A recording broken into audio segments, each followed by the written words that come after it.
a partir do versículo 5. Diz o texto. Quem achou, diga amém. Então vou ler um versículo sozinho e te convido a ler o versículo seguinte comigo bem forte. Diz o primeiro versículo, 5.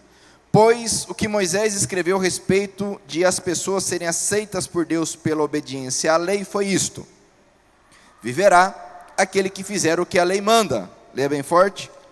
Porém, quanto a ser aceito por Deus por meio da fé, Moisés diz o seguinte: não fique pensando assim, quem vai subir ao céu, isto é, para trazer Cristo do céu. Nem pergunte, quem descerá ao mundo lá de baixo, isto é, para fazer com que Cristo suba do mundo dos mortos. O que Moisés diz é isto: a mensagem de Deus está perto de você, nos seus lábios e no seu coração, isto é, a mensagem de fé que anunciamos. Se você disser com a sua boca, Jesus é Senhor, e no seu coração crer que Deus ressuscitou Jesus, você será salvo. Porque nós cremos com o coração e somos aceitos por Deus, falamos com a boca e assim somos salvos.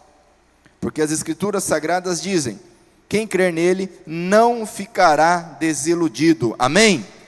Diga assim comigo: quem crer em Jesus não ficará desiludido. Versículo 12 diz: isso vale para todos, pois não existe nenhuma diferença entre judeus e não judeus. Deus é o mesmo Senhor de todos e abençoa generosamente todos os que pedem a sua ajuda. Leia forte. Como diz as Escrituras Sagradas, todos os que pedirem a ajuda do Senhor serão salvos. Mas como é que as pessoas irão pedir se não crerem nele? E como poderão crer se não ouvirem a mensagem? E como poderão ouvir se a mensagem não for anunciada? Juntos? E como é que a mensagem será anunciada se não forem enviados mensageiros? As Escrituras Sagradas dizem: como é bonito ver os mensageiros trazendo boas notícias. Amém?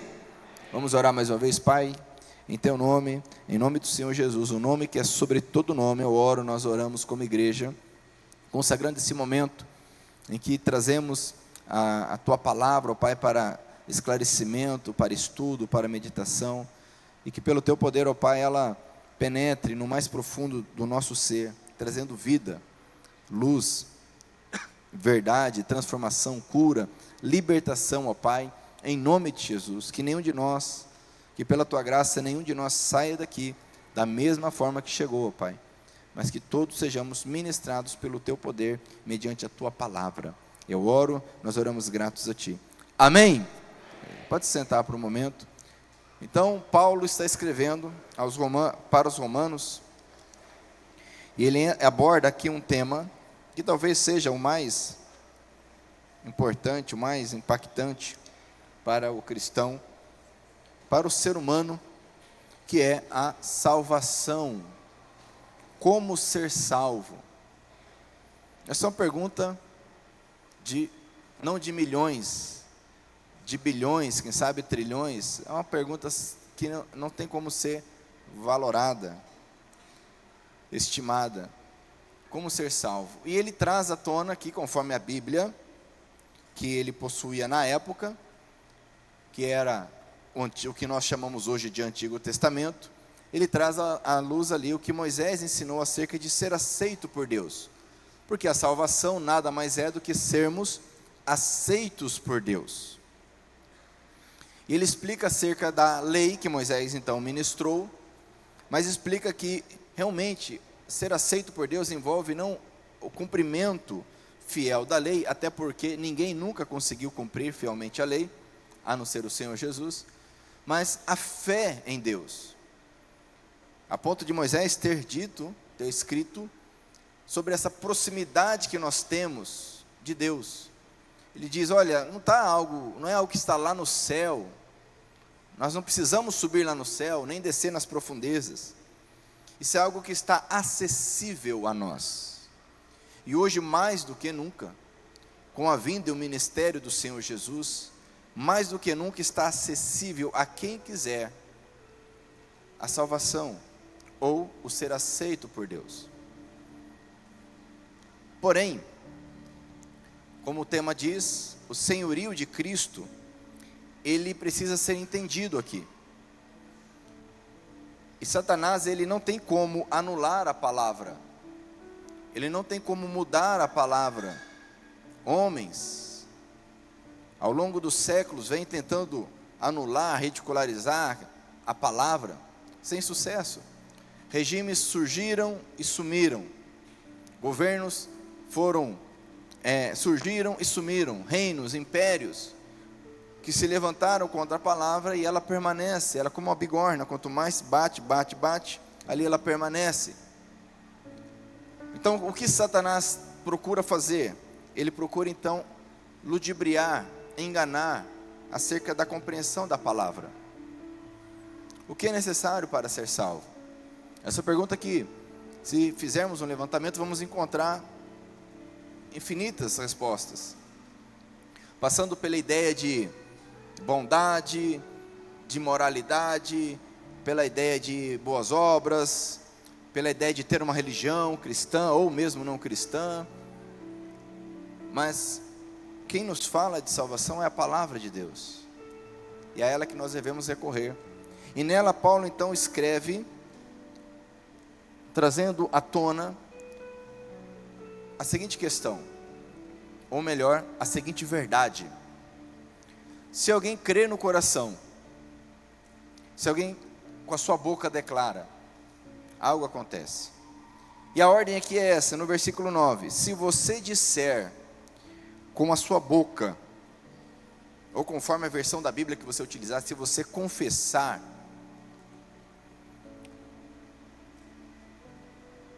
que Jesus Cristo é o Senhor, então esse é um ponto. Esse é um ponto. Aí ele continua dizendo: e no seu coração crê que Deus ressuscitou Jesus dentre os mortos, será salvo. Segundo ponto. Eu quero me deter agora nesses dois. Então, para que alguém seja aceito por Deus, para que alguém seja salvo, primeiro então é necessário uma ação. Diga comigo, ação. Ou seja, isso não acontece sozinho, não acontece de forma natural. Todo homem, toda mulher, em algum momento da sua vida, tem que fazer isso.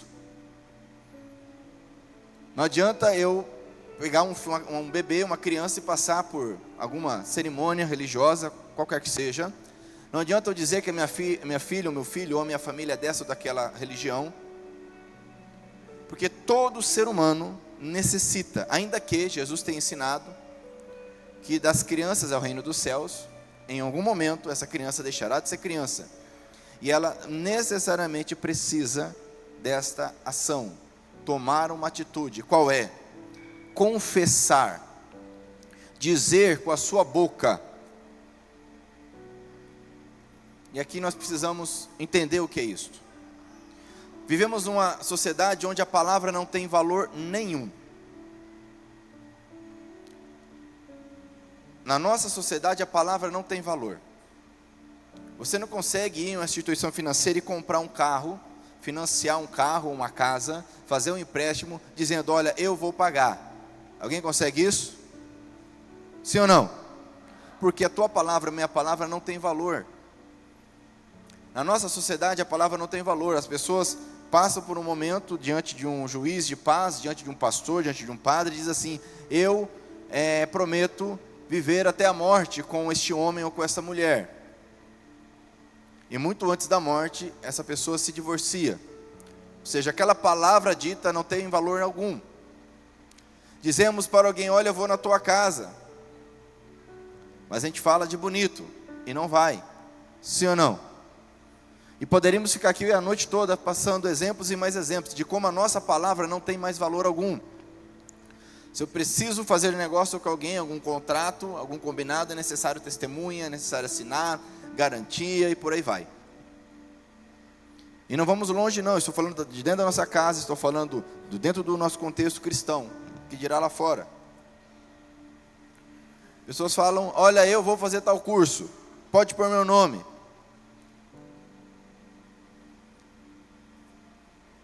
E vocês sabem o que acontece, não faz. Por quê? Porque é um garganta, é um papagaio, porque falar até papagaio fala. E assim nós falamos, Jesus é meu Senhor, sem entender o que isso realmente significa. Isso não é uma fórmula mágica. Paulo não está trazendo uma fórmula mágica. Olha, se você falar Jesus é o Senhor, no teu coração você crê que ressuscitou, será salvo. Isso não é uma fórmula mágica. Isso vai muito além. No contexto de Paulo, a palavra, e antes ainda, mais forte, a palavra tinha valor. Para Deus a palavra continua tendo valor. Jesus disse que nós vamos prestar contas, presta atenção. Jesus disse, no Evangelho, que nós vamos prestar contas de cada palavra. Cada palavra. Toda vez que eu disse, eu te odeio, eu vou te matar, eu não quero, você é tonto, você é isso, você é aquilo, vou fazer e não faz. Cada palavra. Quem disse isso é Jesus. Nós como homens precisamos manter a nossa palavra. Mulheres precisam manter sua palavra. A Bíblia diz que o universo foi formado pela palavra de Deus. Sim ou não? Disse Deus, haja luz, e houve luz. E assim ele continua em toda a criação. E a palavra de Deus é o próprio Senhor Jesus. O que garante que eu serei salvo é porque Jesus disse que se alguém crer nele será salvo. É uma garantia que ele deu com a palavra dele.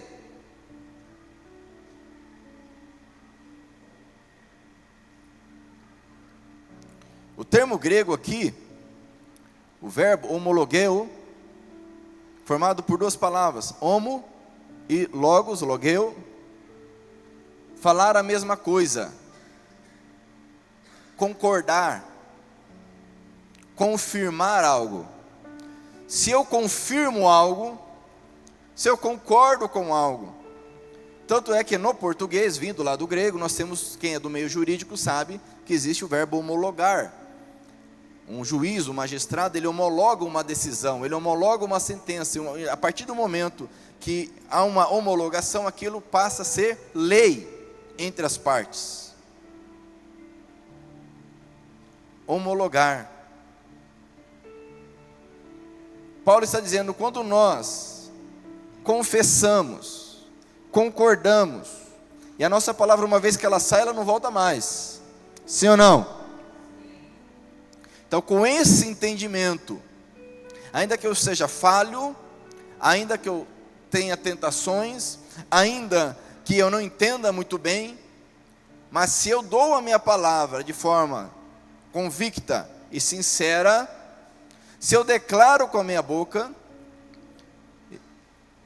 isso é muito forte, muito importante nós entendermos, é uma expressão, é uma ação, é uma atitude. Muitos estão esperando Deus fazer algo, Deus já fez, Jesus já veio, já morreu na cruz, já ressuscitou, já enviou o Espírito Santo. A atitude tem que ser minha, tem que ser tua. Se alguém vai lá para casar, vai diante do juiz de paz, leva toda a documentação, é publicado um edital, é marcada uma data, ele vai lá, o homem, a mulher, as testemunhas que ele tem que levar, cada um leva uma testemunha, mas eles só sairão dali casados se o homem disser sim, e se a mulher disser sim. Se não disserem sim, não sairão de lá casados. A palavra tem poder. Quando eu digo algo acerca dos meus filhos, dos meus pais, do meu cônjuge, a palavra tem poder.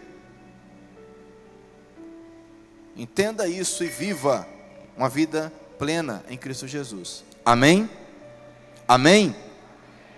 Jesus disse certa vez, lá em Mateus, durante o Sermão do Monte, ele diz, olha, não jurem, não há necessidade de jurar, porque a tua palavra tem que ser sim, ou não, seja o seu sim, sim, e o seu não, não. Não há por que jurar por Deus, porque você não tem poder sobre Deus, Não há por que jurar pela sua própria vida, porque ninguém tem poder sobre a própria vida. Não há por que jurar por nada, se o teu sim é sim e o teu não é não. Jesus ainda acrescenta: seja o teu sim sim e o teu não não, o que passar disto vem do maligno. Então, a salvação, ela passa pela confissão consciente, convicta, de que Jesus é o Senhor. Jesus é o quê? Olha que interessante, não diz aqui, se você confessar com a tua boca que Jesus é o Salvador. Nesse primeiro momento, por isso que o tema é o senhorio de Cristo. E aqui está um grande problema da igreja atual. O Senhor Jesus é vendido, o Senhor Jesus é pregado, muitas vezes, tão somente como Salvador. Confessa Jesus como teu Salvador. E quem não quer ser salvo? Quem não quer ser salvo? Quem não quer ter um casamento melhor, restaurado? Quem não quer ter uma saúde melhor, restaurada, curada? Quem não quer ter paz, ter alegria e justiça? Quem não quer o Jesus Salvador? E as pessoas então vão declarando e aceitando Jesus Salvador. Mas esse não é o Evangelho. Jesus, Ele é Senhor, em primeiro lugar. Mas há diferença? Com certeza. Se você ler a Bíblia com atenção, você vai encontrar uma palavra muito comum: servo. Paulo se dizia servo de Deus. Jesus é chamado de servo de Deus. Os cristãos se saúdam muitas vezes nas epístolas, em Atos, como servos de Cristo.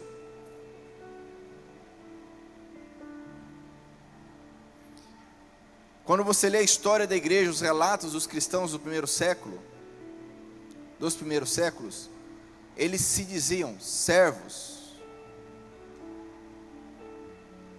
de Cristo. Mas em nossa cultura a palavra servo, ela é pesada. Mas eu vou além. Essa tradução que nós utilizamos, em praticamente todas as versões ocidentais, ela é um eufemismo. Há uma palavra grega chamada doulos.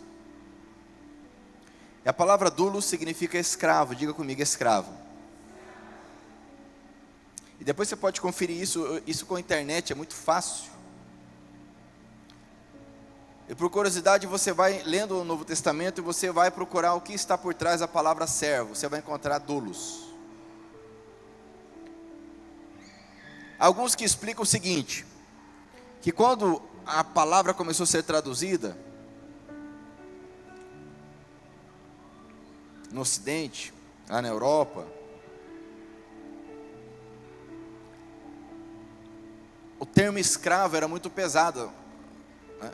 Por conta da escravidão que existia, a escravidão, principalmente a negra, que é uma das chagas, uma das feridas aí do mundo, e no Brasil nem se fala. E por ficar muito pesado dizer que eu sou escravo de Deus, escravo de Cristo, porque qual que é a ideia que se tinha de escravo? Alguém sofrido, que apanhava, era torturado, menosprezado, tratado como objeto. Então trouxe essa roupagem. Só que, como eu disse, quando nós estudamos os cristãos, a história cristã, os homens e mulheres se viam e se declaravam escravos de Cristo. E quando eu entendo isto, eu confesso com a minha boca que Jesus é o meu Senhor, o meu dono, porque a Bíblia diz que Jesus comprou nos redimiu, nos comprou com o seu sangue. Uma característica do escravo, que é diferente do servo, que o escravo ele é uma propriedade. O servo não.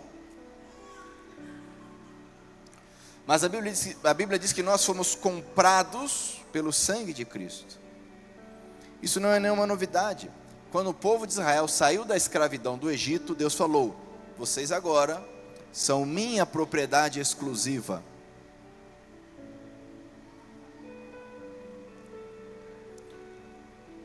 E o escravo, ele não possui, presta atenção nisso, vontade. João Batista entendia isso, a ponto de dizer: convém que Cristo cresça em mim e que eu diminua. Nós sabemos disso. Mas por que hoje a igreja, de um modo geral, vai por água abaixo, não tem poder, não tem autoridade?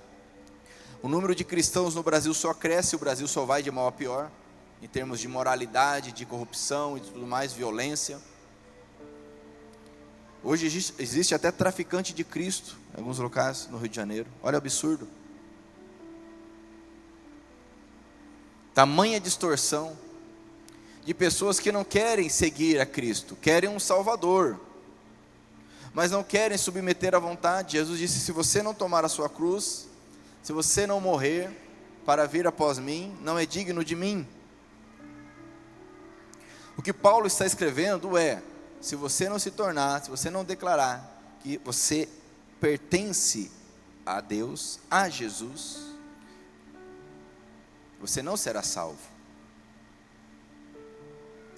Os cristãos eram perseguidos no início, na história da igreja, e quando chegavam diante das autoridades, eles falavam: você pertence a César ou você pertence a Cristo? E eles falavam, muitos falavam simplesmente: eu sou cristão. A palavra cristão, ela vai aparecer na Bíblia pela primeira vez em Atos, lá na Antioquia da Síria. Eles foram chamados pela primeira vez de cristãos, e como deboche, não era algo bonito, era uma piada, era um deboche, porque a palavra cristão significa um Cristo pequeno, um imitador de Cristo, e assim eles se consideravam, e adotaram esse nome cristão, que hoje se perdeu o significado real. Então, meu irmão, minha irmã, nós precisamos entregar a nossa vida ao Senhor Jesus, para sermos aceitos por Deus, porque somente mediante Cristo nós podemos ser aceitos. Abra sua Bíblia comigo aqui em Romanos mesmo, capítulo 6.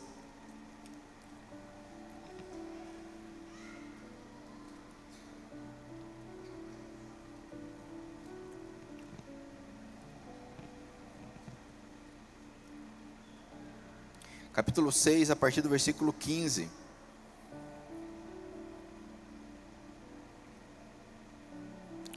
Diz o texto, e aqui é uma tradução mais fiel. O que é que isso quer dizer? Paulo aqui está falando sobre viver em santidade. Vamos continuar pecando porque não somos mais controlados pela lei, mas pela graça de Deus? É claro que não. Pois vocês sabem muito bem que quando se entregam a alguma pessoa para serem escravos dela, são de fato escravos dessa pessoa a quem vocês obedecem. Assim sendo, vocês podem obedecer ao pecado que produz a morte, olha só, ou podem obedecer a Deus e ser aceitos por Ele. Mas damos graças a Deus porque vocês que antes eram o quê? Do pecado, agora já obedecem, olha só, o nível da obediência, de todo o coração às verdades que estão nos ensinamentos que receberam. Vocês foram libertados do pecado. Vamos ler bem forte o 18, vamos lá? Vocês foram libertados do pecado e se... Grifa isso na sua Bíblia. Vocês foram libertados do pecado e se tornaram escravos de Deus para fazer o que é direito. Falo palavras bem simples, porque vocês ainda são fracos. No passado vocês se entregaram inteiramente como escravos da imoralidade e da maldade para servir o mal. Entreguem-se agora inteiramente como escravos daquilo que é direito, para viver uma vida dedicada a Deus. Amém? Então, isto que eu estou passando, trazendo aqui à memória, talvez para alguns não seja novidade, para alguns seja uma nova lente de como se ler as Escrituras. A verdade é que para ser aceito por Deus, eu preciso confessar com a minha boca que Cristo é o meu Senhor, ou seja, eu pertenço a Ele, sou escravo dEle, comprado e redimido pelo sangue dEle. Amém? Então não adianta eu falar Jesus é meu Senhor e sair amanhã e fazer o que eu quero, do jeito que eu quero, conforme me apraz. Não adianta eu tentar fazer um combinado com Deus para fazer aquilo que é compatível com o que eu quero. Não é assim que funciona na Bíblia. Talvez na religião funcione bem, na Bíblia não funciona assim. Por isso que a religião, ela se adapta e as pessoas procuram cada qual aquela que melhor lhe apraz. Mas a Bíblia continua sendo a mesma. E veja bem, meus irmãos, abra comigo a sua Bíblia em Filipenses capítulo 2. Nós temos um exemplo a seguir.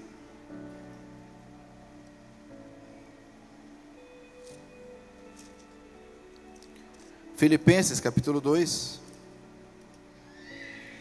Se você encontrou, ajuda quem está perto de você aí a encontrar.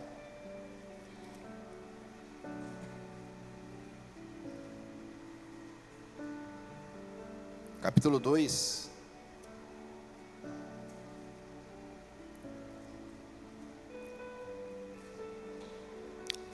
Amém? A partir do versículo 1.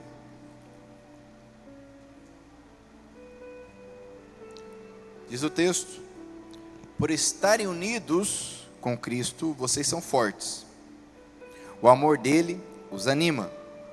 E vocês participam do Espírito de Deus. E também são bondosos e misericordiosos uns com os outros. Olha só. Percebe como é poderoso? Está unido com Cristo. Versículo 2: então peço que me deem a grande satisfação de viver em harmonia, tendo o mesmo amor e sendo unidos de alma e mente. Lê o 3, por favor. Não façam nada por interesse pessoal ou por desejos tolos de receber elogios, mas sejam humildes e considerem os outros superiores a vocês mesmos. Que ninguém procure somente os seus próprios interesses, mas também os dos outros. Agora vem o exemplo, o nosso exemplo, que é Jesus. Tenham entre vocês o mesmo modo de pensar que Cristo Jesus tinha. É isso que nós buscamos em Cristo Jesus. Uma mente renovada, valores renovados. Versículo 6, ele tinha a natureza de Deus, mas não tentou ficar igual a Deus. Pelo contrário, ele abriu mão de tudo que era seu e tomou a natureza do quê? Você pode traduzir aí, escravo.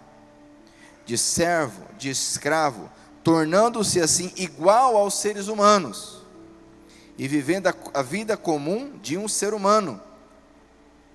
Ele foi humilde e obedeceu a Deus até a morte de cruz. Por isso Deus deu a Jesus a mais alta honra e pôs nele o nome que é o mais importante de todos os nomes, para que em homenagem ao nome de Jesus todas as criaturas no céu, na terra e no mundo dos mortos caiam de joelhos e declarem abertamente, vamos ler o 11 bem forte, e declarem abertamente que Jesus Cristo é o Senhor, para a glória de Deus o Pai.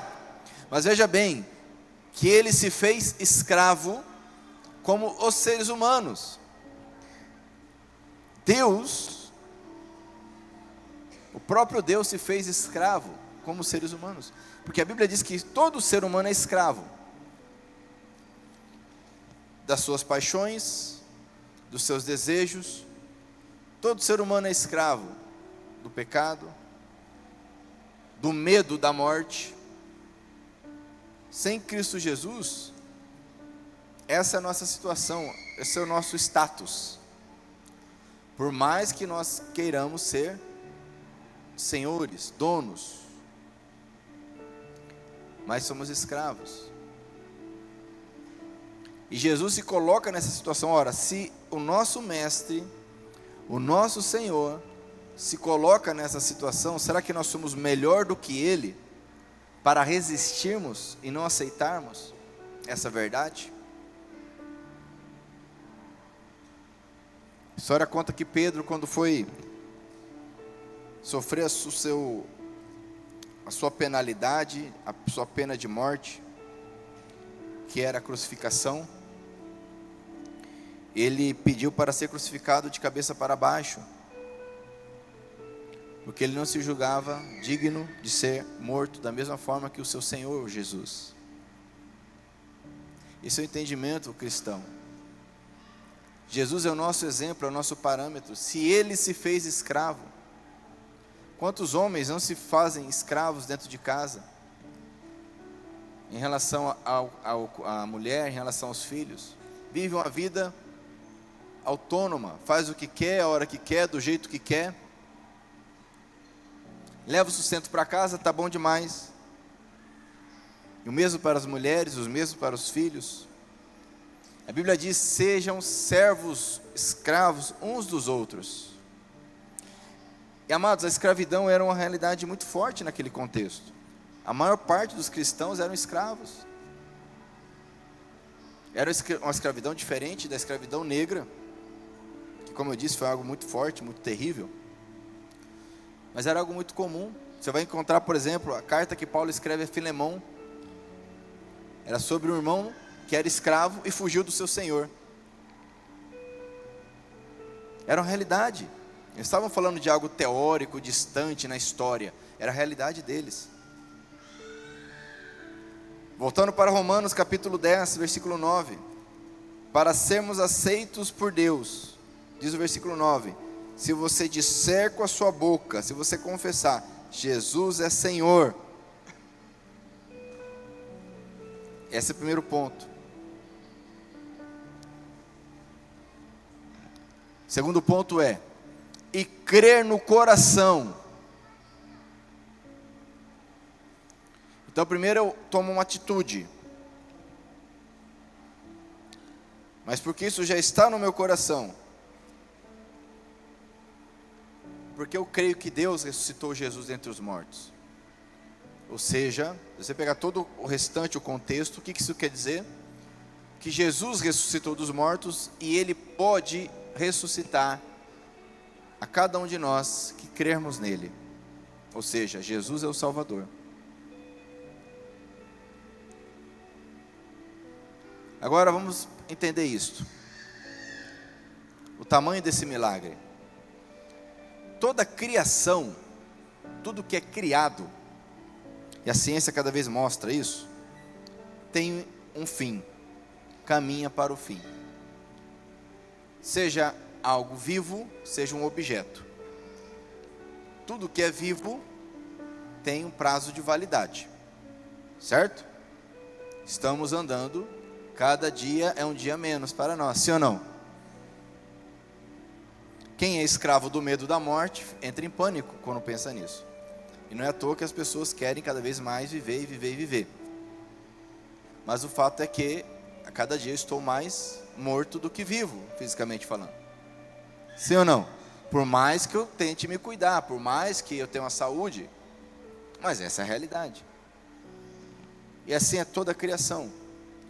Os cientistas já descobriram, né, que o nosso planeta tem um prazo, o universo tem um prazo. Um objeto, você pega um carro novo, comprou um carro novo, põe na garagem e deixa lá. Daqui 40 anos, como é que vai estar aquele carro?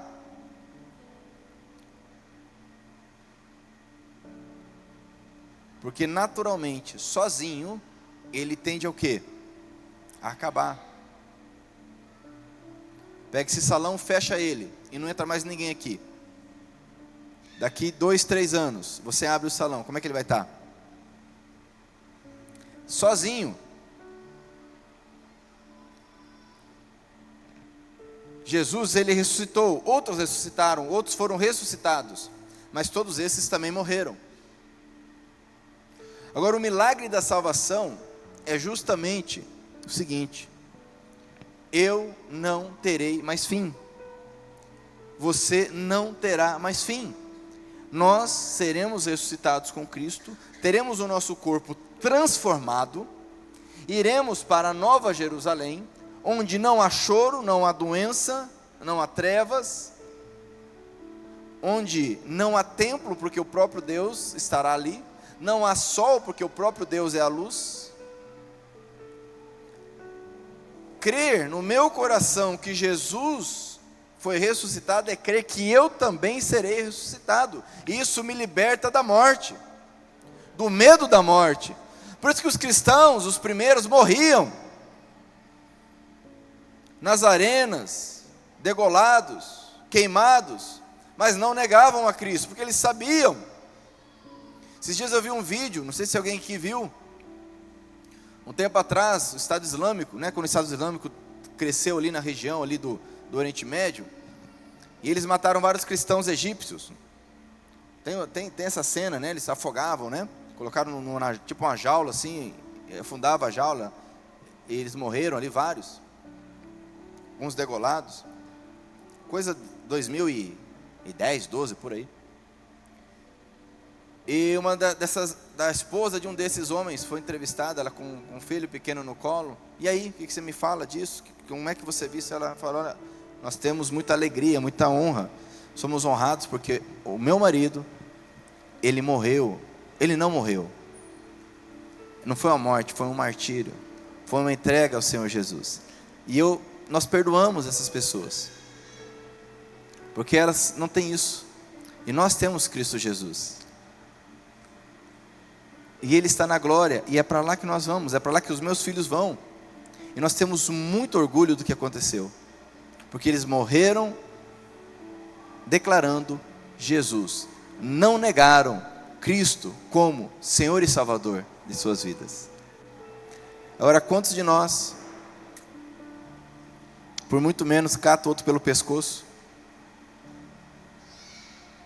xinga, braveja, nega Cristo com suas atitudes? Quantos de nós, por muito menos, abandona, não vou mais, quero mais isso não, porque ainda nós não cremos que Jesus ressuscitou dos mortos, ou seja, nós ainda, lá no nosso coração, nós ainda não cremos que Ele pode nos ressuscitar, e que tudo isso que está acontecendo aqui é passageiro. Tudo isso aqui é passageiro. Vivemos aqui, gostamos de viver aqui, oramos por isso, abençoamos nossos filhos, trabalhamos, enfim, mas tudo isso aqui é passageiro. E quanto mais eu me apegar aqui, mais eu serei frustrado, e quanto mais eu me desapegar, mais eu viverei o que Deus tem para a minha vida. Para ser aceito por Deus, eu preciso crer que Jesus é o meu Salvador. Ele é o meu Senhor, e Ele tem o poder para transformar e mudar a minha vida e me ressuscitar dentre os mortos. Amém? Isso é muito poderoso, amados. Isso não se compara com isso que é vendido muitas vezes. Vem para Jesus e Ele vai te dar um emprego, vai te tirar das dívidas, vai isso, vai aquilo, ou vai melhorar a tua vida. Amados, quantas pessoas têm ido para o inferno com a vida melhor? O casamento está melhor, mas vai para o inferno igual. A vida profissional está melhor, a pessoa não tinha foco, agora está tendo foco. Está melhor profissionalmente, vai para o inferno igual. Os filhos estão bem, conseguiu a educação dos filhos e estão bem, há um relacionamento legal entre pai e filho, mas vão todos para o inferno igual. O melhorar não é o que Deus tem para nós. Deus tem para nós mudança de vida, tem para nós ressurreição, tem para nós transformação profunda e eterna.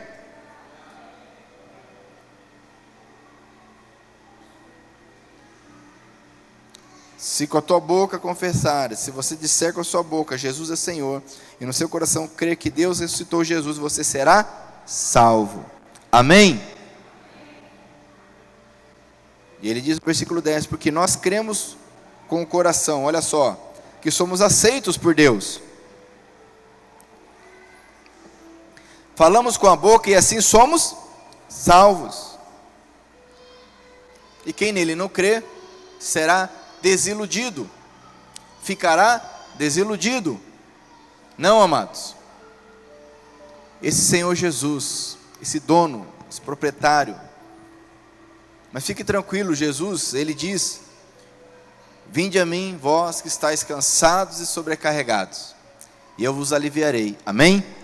Ele diz: tomai sobre vós o meu jugo, que é leve. Jesus tem um jugo. O que é um jugo? Algo que está sobre, algo que direciona, algo que determina. Mas o jugo do Senhor Jesus, ele é leve, ele é suave. Mas há um jugo. Mas não é algo negativo, algo pesado. É suave, é agradável. Mas nós temos medo. O medo nos impede de nos entregarmos totalmente. Precisamos confiar. Há uma história muito interessante. Descobriram, ali no contexto da Segunda Guerra Mundial, descobriram vários locais, campos de concentração, de extermínio, de judeus, ciganos e por aí vai, minorias. E em algum desses locais, algumas crianças sobreviveram. E ali começaram aquele processo, de ajuda e psicológica, alimentar e por aí vai. Mas eles perceberam que algumas crianças não conseguiam dormir. Por mais que estavam bem agora, fisicamente, estavam alimentadas, agasalhadas e tal, não conseguiam dormir. E aí alguns psicólogos ali, ouvindo, trabalhando com elas, teve uma ideia, chamou ali o responsável e falou: faz o seguinte, você vai pegar um pão e você vai dar para essas crianças. Vocês vão falar para elas: vocês não vão comer esse pão. É para você dormir com eles. Vocês podem comer à vontade, vão jantar, normal, come o que você quiser, normal. Eu vou te dar esse pão, você não vai comer esse pão. Ok. E percebeu-se que aquelas crianças começaram então a conseguir dormir. E qual que foi a conclusão que testificou para aquele psicólogo ali, aquela equipe? Que aquela certeza que eles teriam alguma coisa para comer no dia seguinte permitiam eles dormir. Instinto.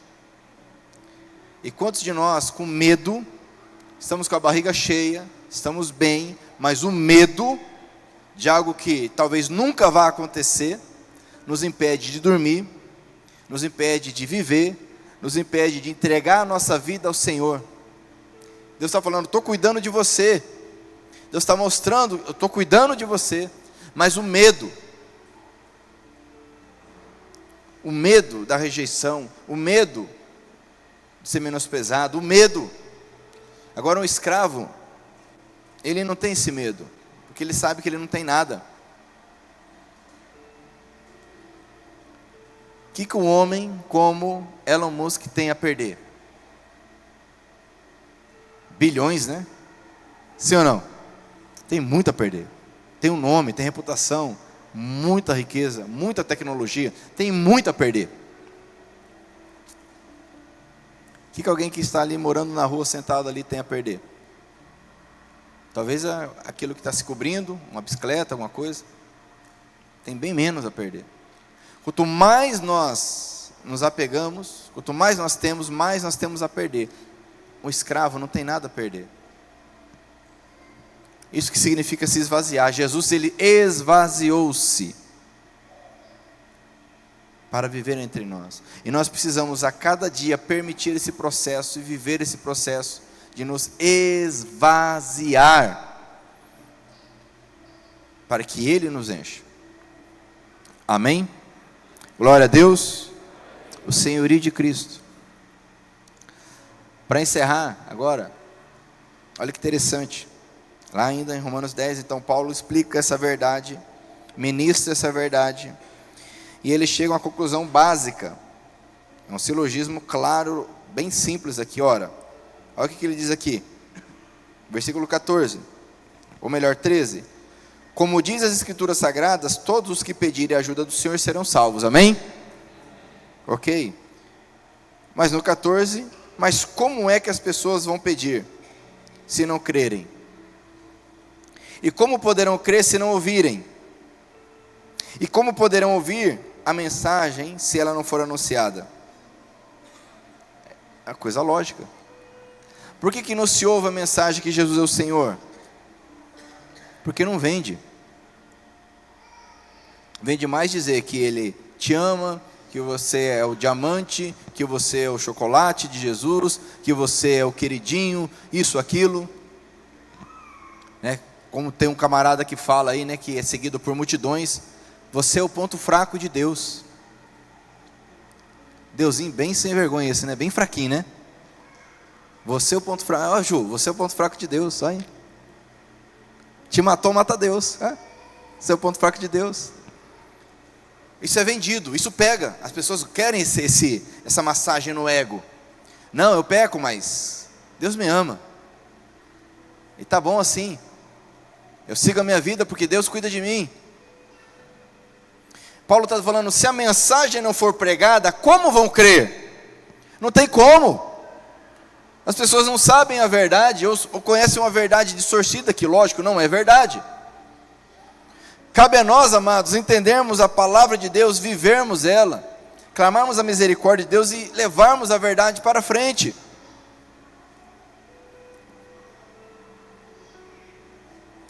Não precisa sair batendo nas casas, não. Se nós vivermos a verdade,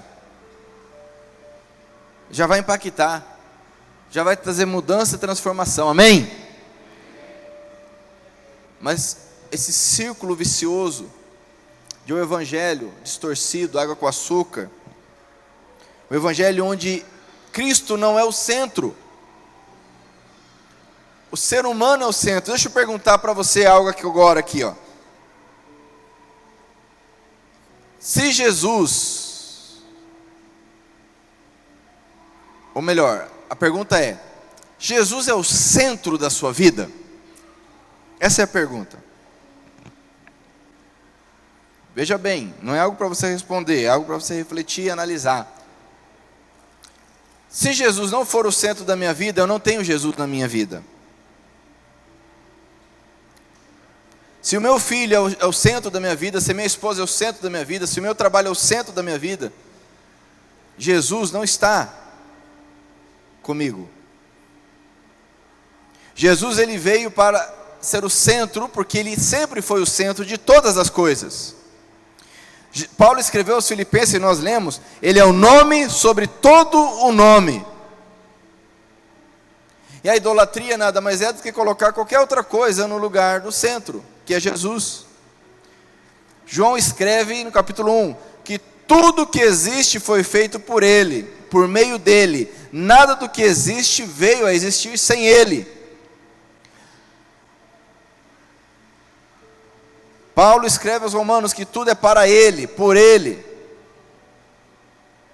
Jesus precisa estar no centro da minha vida. Este deve ser o meu objetivo como cristão.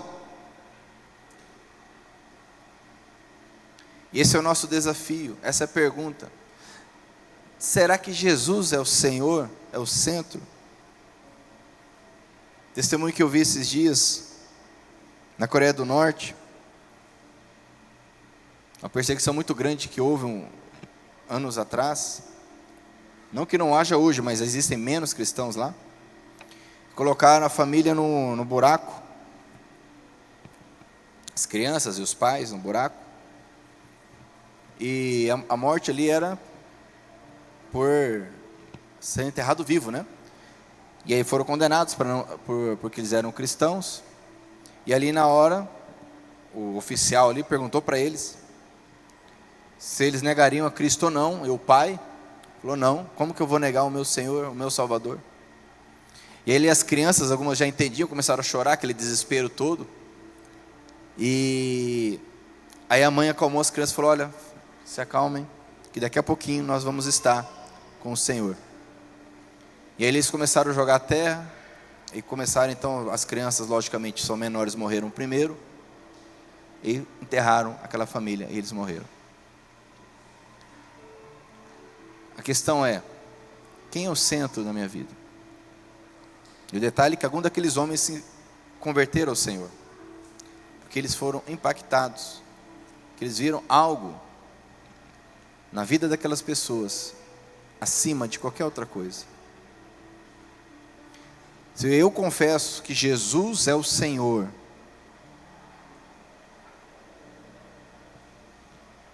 são coisas, amados, que nós precisamos parar e pensar.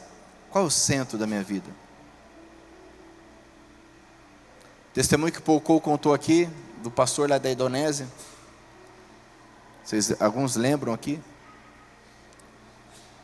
Daquele homem que teve a família sequestrada pelo Estado Islâmico, e anos depois a esposa voltou, acharam a esposa.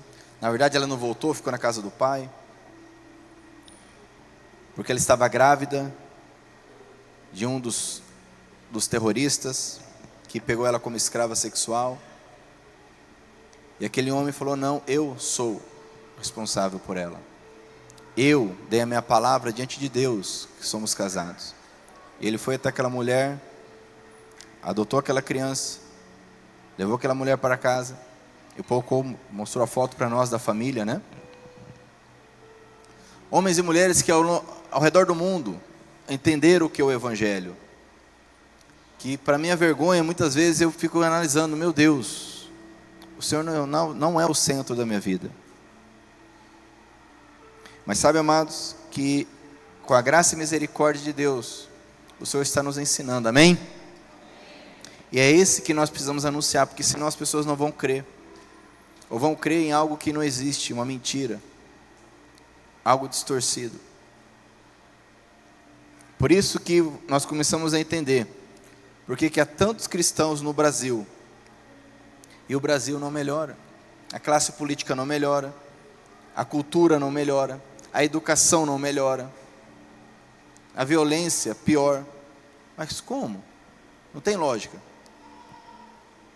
Porque na verdade é um cristianismo que não está mudando nada nem ninguém.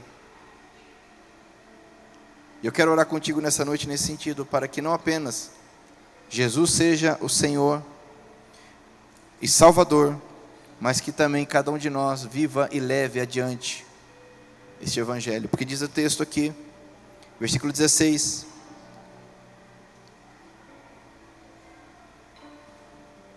ou melhor, versículo 15: e como é que a mensagem será anunciada se não forem enviados mensageiros?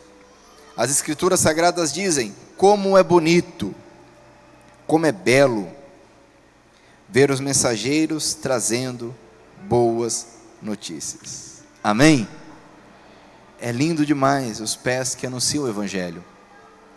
O Evangelho verdadeiro, que transforma, que redime, que enche de vida, de paz, de alegria e justiça. Se você quiser orar comigo, se coloque em pé.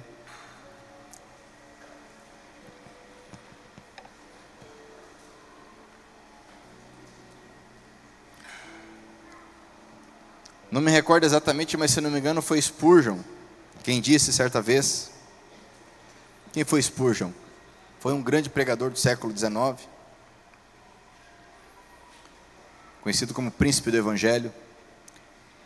E ele disse certa vez: olha, quando eu saio de uma pregação e meu coração não está incomodado, alguma coisa está errada. Ou a pregação não é algo do Senhor, ou o meu coração está endurecido, porque não tem como ouvir o Evangelho e sair como se nada tivesse acontecido. Não tem como ouvir o Evangelho e sair da mesma forma. O Evangelho verdadeiro, e ele confronta, ele traz impacto. Se você foi impactado, se você está sendo impactado, eu te convido a fechar seus olhos e fazer a tua oração a Deus agora, o teu compromisso com Ele, porque só é aceito por Deus quem confessa que Jesus é o Senhor, que reconhece o senhorio de Cristo, que reconhece o cuidado dele, o domínio dele, que reconhece que ele é o Salvador, que ressuscita, que restaura.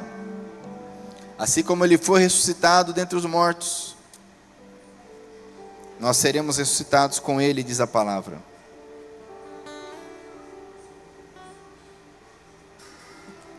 Senhor, nós oramos, tem misericórdia de nós, ó Deus, porque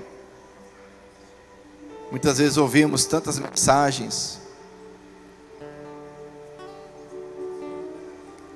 ouvimos tantas palavras, mas isso não gera em nós o temor, não gera em nós a mudança. Perdoa, Senhor, por ter muitas vezes uma visão errada.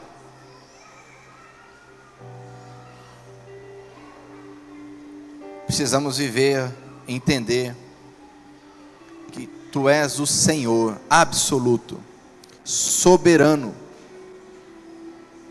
Tu és o Criador dos céus e da terra. O Senhor é quem dá a vida, o Senhor é quem a tira. O Senhor é sem igual, o Senhor não muda. Não há sombra de variação no Senhor. Senhor Jesus, Teu nome é sobre todo nome.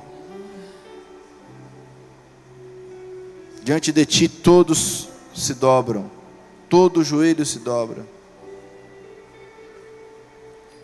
Perdoa-nos, Senhor, porque muitas vezes adaptamos o Evangelho a nós. Queremos adaptar a verdade a nós.